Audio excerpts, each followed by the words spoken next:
Alam naman po natin, real talk lang po, marami pong mga tayong mga isipin sa buhay, mga nakaka-stress, no, na mga bayarin, yung mga utang natin, no, marami tayong mga iniisip na nagkukos po yan ng sakit sa tao.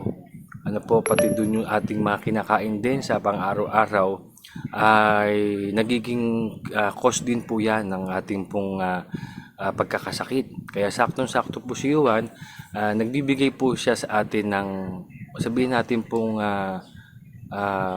pagkakataon, isang mabuting pagkakataon. Sobrang hirap na bang mabuhay ngayon? Isang pagkakasakit lang, ubos agad ang ipon mo. Paano na ang kinabukasan ng pamilya mo? May paraan pa ba para makaligtas? Akala ko rin wala na, hanggang sa makita ko ito. Kasi sa bawat araw na lumilipas na walang ipon, mas lalo kang nanganganib.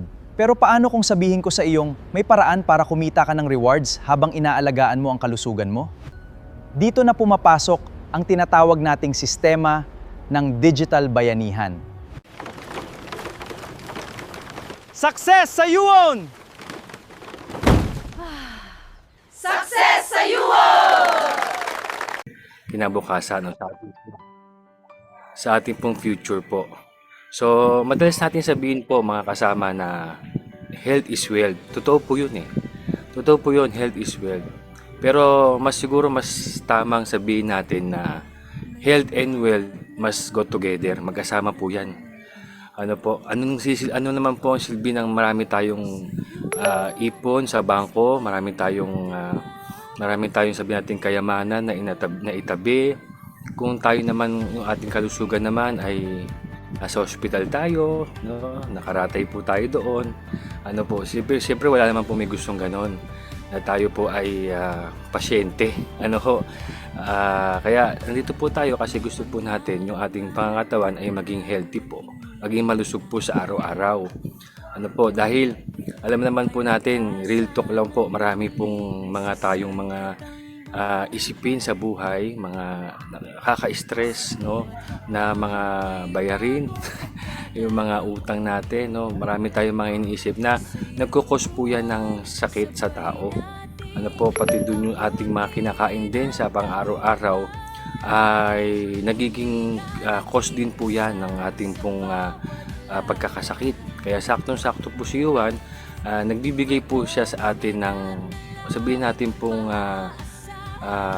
pagkakataon, isang mabuting pagkakataon na ma-meet po natin yung ating pong mga CEO, yung ating pong mga owner po ng ating company, na kung saan ay yung kanila pong malasakit po sa kapwa nating mga kababayan. Kasi napakaganda po ng produkto. Ako po mismo makakapagsabi, nung nakaraan po kasi magkakasama po kami at pinasubukan po sa akin yung isang Master Renan, yung isang ano lang po, yung isang Sachet, very ora. sa isang sachet lang po, na kung saan ay sabi nga raw nila, hindi nga ako makapaniwala na i-relax niya po yung isip nyo, no? Kaya nabanggit ko kanina, stress, maraming isipin. So dun sa sachet na yon na tiniko po, nakaramdam po ako ng relaxation po sa aking pagkatao, sa aking isipan. Patunayan nga po niyan, bigla akong parang nakaramdam po ng antok.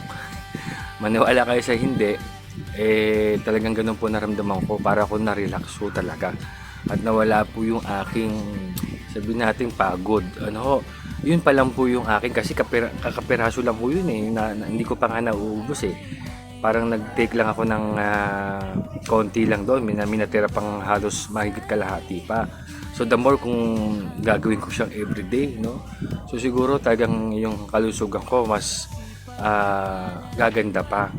So dito po sa business po natin na to, kumbaga, nagbibenta tayo ng products natin na nagbibigay po ng solusyon sa kalusugan po natin, at siyempre oportunidad din po doon sa financial freedom.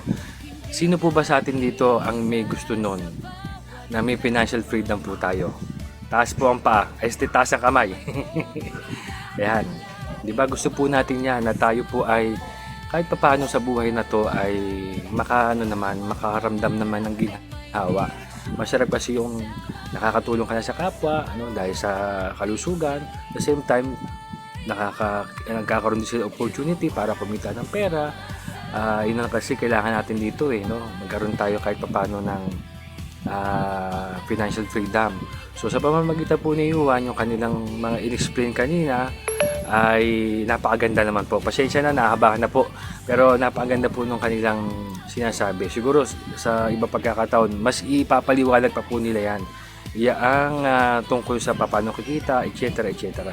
So sorry po, napahaba na yung aking sasabihin. Pero ayun kasi nasa puso ko lang. Ano? Gusto ko lang po namang i-share lang sa inyo. Pasensya na pa, boss. Ayun lang po. Maraming salamat kayo. Maraming salamat po, Brother Joseph. Thank you po. And syempre,